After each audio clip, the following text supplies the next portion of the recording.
ନିର୍ବାଚନ ଦିନକୁ ଦିନ ବ୍ୟୟବହୁଳ ହେଉଥିବା ବେଳେ ନିଶ୍ଚିତ ଭାବେ ଆଗାମୀ ନିର୍ବାଚନ ବର୍ତ୍ତମାନରେ କଂଗ୍ରେସ କେମିତି ଲଢ଼ିବ?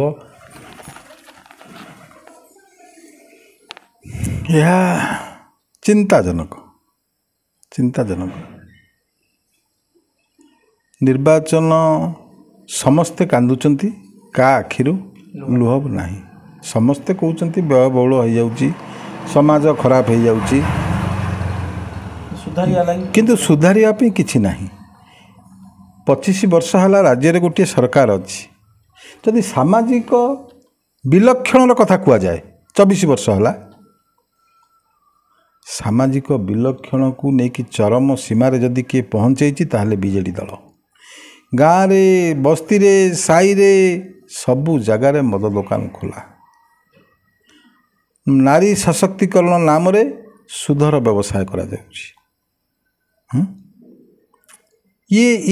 ଏ କଥା ଯେଉଁ ପର୍ଯ୍ୟନ୍ତ ସମାଜ ଶୃଙ୍ଖଳିତ ହୋଇନାହିଁ, ଯେଉଁ ପର୍ଯ୍ୟନ୍ତ ସମାଜ ସଶକ୍ତ ହୋଇନାହିଁ, ସମାଜର କେଉଁ ଅଙ୍ଗ ସଶକ୍ତ ହେବନି। ଲୋକ ସଚେତନତାର ଆବଶ୍ୟକତା ଅଛି। ଏହା ଚିନ୍ତାଜନକ, ଦୁର୍ଭାଗ୍ୟଜନକ, କିନ୍ତୁ ଆମେ ସେ ପ୍ରକ୍ରିୟାରେ ଭାରତୀୟ ଜାତୀୟ କଂଗ୍ରେସ ଦଳ ବଡ଼ଚଣାରେ ସାମିଲ ନାହିଁ। ଆମେ ଆମର ସ୍ୱତନ୍ତ୍ର ପଦ୍ଧତିରେ ଆମେ ନିର୍ବାଚନ ଲଢ଼ିବୁ। ତେବେ 5 ଗୋଟି ଜୋନ୍, 43 ଗୋଟି ପଞ୍ଚାୟତ। ନିକଟ ଅତୀତରେ ମଧ୍ୟ ବିଜୁ ଜନତା ଦଳର ଜଣେ ସାଧାରଣ ସମ୍ପାଦିକା ଆସି ଦଳରେ ଯୋଗ ଦେଇଛନ୍ତି। ଦଳ ମଧ୍ୟରେ କିଛି ମଧ୍ୟ ଗୋଷ୍ଠୀ କନ୍ଦଳ ରହୁଛି। ଏସବୁକୁ ଆପଣ ଏକଜୁଟ କରି ଖୁବ୍ ଅଳ୍ପ ଦିନ ନିର୍ବାଚନ ରହିଥିବା ବେଳେ କ'ଣ କେମିତି ସଂଗଠନ ସୁଦୃଢ଼ କରି ଚାଲିବେ ଏବଂ କଂଗ୍ରେସ କର୍ମୀମାନଙ୍କୁ ଆମ ମାଧ୍ୟମରେ ବା ଗଣମାଧ୍ୟମ ଦ୍ୱାରା ଗୁରୁମନ୍ତ୍ର କ'ଣ ରହିବ, ଆମେ କେମିତି ନିର୍ବାଚନ ଲଢ଼ିବା? ସଂଗଠନ ଅଛି ମାନେ ବିଭେଦ ଅଛି, କିନ୍ତୁ କଂଗ୍ରେସରେ ଟିକେ ଅତ୍ୟଧିକ ମନେ ହୁଏ ପ୍ରତ୍ୟେକ ନିର୍ବାଚନ ମନେ। କଂଗ୍ରେସର କଥାଟା ବେଶୀ ପ୍ରଚାର କରାଯାଏ, ବେଶୀ ନଥାଏ। ଅଧିକ ଆସେ, ପଦାକୁ ଆସେ, ବେଶୀ ପ୍ରଚାର କରାଯାଏ। ଆଜିର ଦିନରେ, ଖାଲି ଆଜିର ଦିନ ନୁହଁ, ଯଦି ଅତୀତକୁ ଯିବା, ମୁଁ ଯେବେଠାରୁ ରାଜନୀତିରେ ସକ୍ରିୟ ହେଲେଣି, ଅନ୍ୟ ଦଳ ଅପେକ୍ଷା ତଥାକଥିତ ଗୋଷ୍ଠୀ କନ୍ଦଳର କଥା ଆମ ଦଳରେ କମ୍।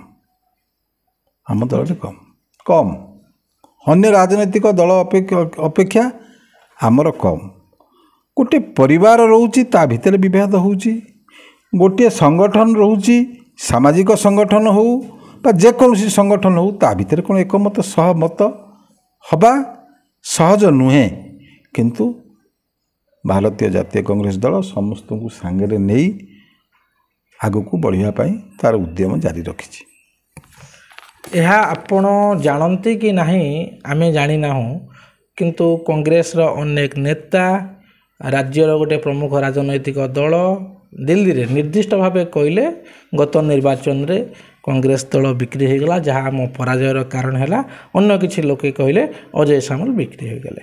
ପ୍ରକୃତରେ ଚଳିତ ନିର୍ବାଚନ ଲଢ଼ିବା ପୂର୍ବରୁ ସାଧାରଣ ଲୋକଙ୍କ ପାଖରେ ଏହାର ସ୍ପଷ୍ଟୀକରଣ ରହିବା ଦରକାର ଯେ ପ୍ରକୃତରେ ବଡ଼ଚଣା କଂଗ୍ରେସକୁ ସେତେବେଳେ କିଣିବା ଲାଗି କୌଣସି ଦଳ କିମ୍ବା ନେତାଙ୍କର ସକ୍ଷମ ଥିଲା କି ନାହିଁ ଏବଂ ଅଜୟ କୁମାର ସାମଲ ଯେଉଁ ଚର୍ଚ୍ଚା ହୁଏ, ରାଜନୈତିକ ଚର୍ଚ୍ଚା ଯେ ବିକ୍ରି ହୋଇଥିଲେ ବୋଲି, ତାହାର ସ୍ପଷ୍ଟୀକରଣ ରଖିବା ବୋଧହୁଏ ଆଜିର ଆବଶ୍ୟକତା ପଡ଼ିଛି, ଯାହାକି ଆଜିର ଦିନ ପରେ ଏ ଚର୍ଚ୍ଚାରେ ପୂର୍ଣ୍ଣଚ୍ଛେଦ ପଡ଼ିପାରିବ।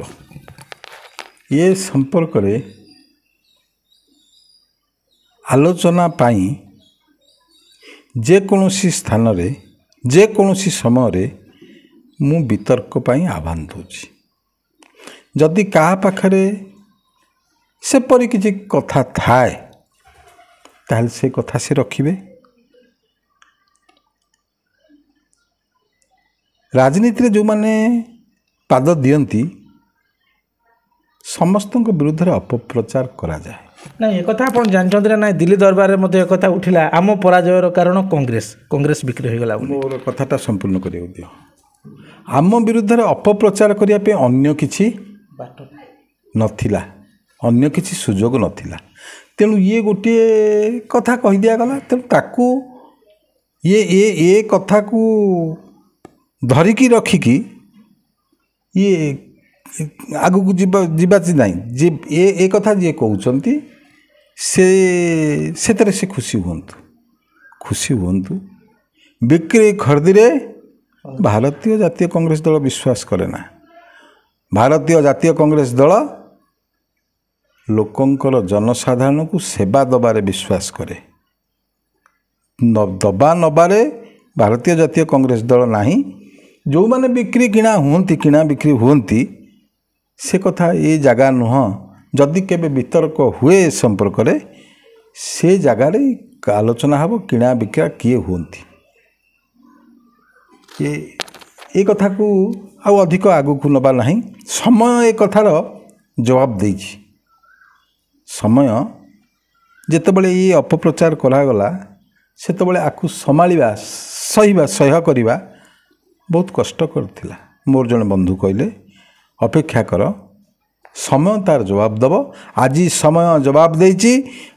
ଯେତେ ଯାହା କହିଲେ ମଧ୍ୟ ଭାରତୀୟ ଜାତୀୟ କଂଗ୍ରେସ ଦଳ ଦ୍ୱିତୀୟ ବାର ବଡ଼ଚଣାରେ କଂଗ୍ରେସ ଦଳରୁ ବିଧାନସଭା ନିର୍ବାଚନରେ ପ୍ରାର୍ଥୀ ହେବା ନିମନ୍ତେ ମୋହର ମାରିଥିବାରୁ ବା ସୁଯୋଗ ଦେଇଥିବାରୁ ଏ ସମସ୍ତ କଥାର ପରିସମାପ୍ତି ଘଟିଛି ବୋଲି, ପରିସମାପ୍ତି ଘଟିବ ନୁହଁ, ଏ କଥାର ପରିସମାପ୍ତି ଘଟି ସାରିଛି।